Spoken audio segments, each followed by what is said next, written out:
Asked all the time, how do I find land where I can live the way that you do? Welcome to my next episode of the series where I talk about pretty much how I am living outside, and this is all advice for people who may want to try to get started in a similar way. I'm trying out a new hairstyle. Okay, just don't. If you hate it, you don't have to tell me you hate it. It's hot. I wanted my hair off my neck, and I thought, why not go with a traditional Scandinavian style? Moving on. Now, I have to address this in two different parts because there's a big difference between living on private land and trying to live somewhat on public land. And the public land is where we have a lot of those caveats, because you can't just live on public land year round. Certain places you can have a permit, but you have to have a really good reason to be living out on public land for so long, because most, at least in the national forest in the United States, I believe it's a 14-day stay limit within a certain mile radius. So you have to move at least so many miles every 14 days if you're going to stay on public land. And that is what I did in the spring and summer and fall of 2020 and 2021 and partially of 2022.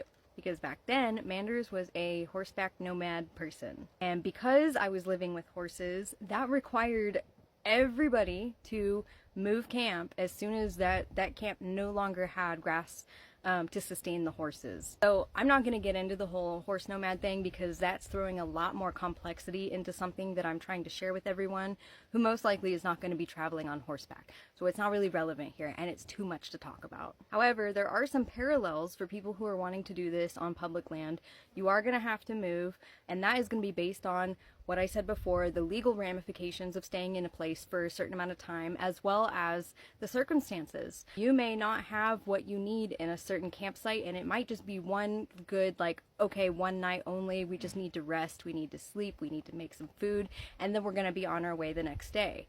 There might be other things like, if the mosquitoes are really bad, you don't want to stay there very long, because I know, take it from someone who knows, you don't want to stay in a place for very long that has a really bad mosquito problem. Rattlesnakes. If there's a bunch of people that are, driving by, shooting guns, it happens, guys. I mean, if you spend any amount of time on public land, you're going to come across a lot of things that's like, this sucks, let's keep moving. So bottom line, if you want to do the public land route, just know that is going to be a lot more complex. You're going to have a lot more logistics to work around, and you're really going to have to, use that big mushy thing between your ears to really make sure that you're going to be comfortable, that you're doing things legally, and in a safe way. The safety is number one. I could talk for a whole video on public land, but let's move on to the private land aspect, because this video is about public versus private land. Now, for me, right now, I am camped on private land, and everyone asks me, how did you find land, to stay where you are?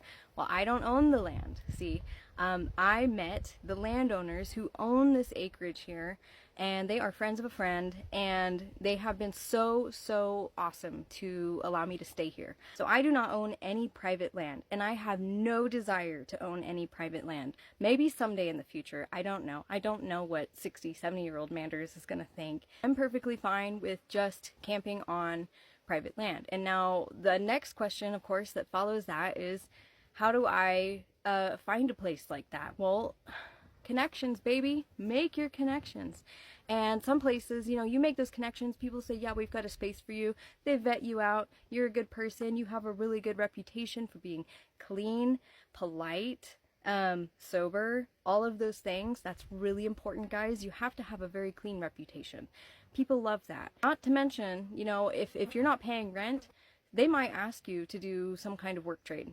So don't be afraid to get your hands dirty in order to keep, maintain your keep wherever that is. If you pay rent, then you pay rent.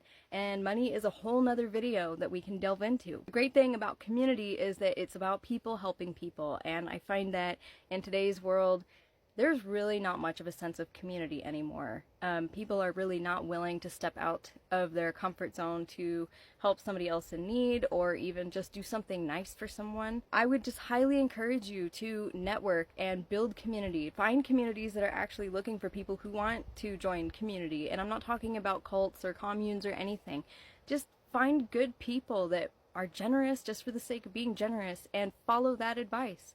Be generous for the sake of being generous, because what goes around comes around, baby. Of course, lastly, if you are somebody who is endeavoring to purchase your own land, I have no I have no guidance there, because that's not my that's not the room that I live in. So good luck. I know that land cost is going up like crazy. Just be really, really considerate of any land that you purchase, where it might be and what you do with it. Be kind to the land. Number one rule, always be kind to the land. Wherever it is, public land, private land, just be kind to it, because it'll be kind to you back.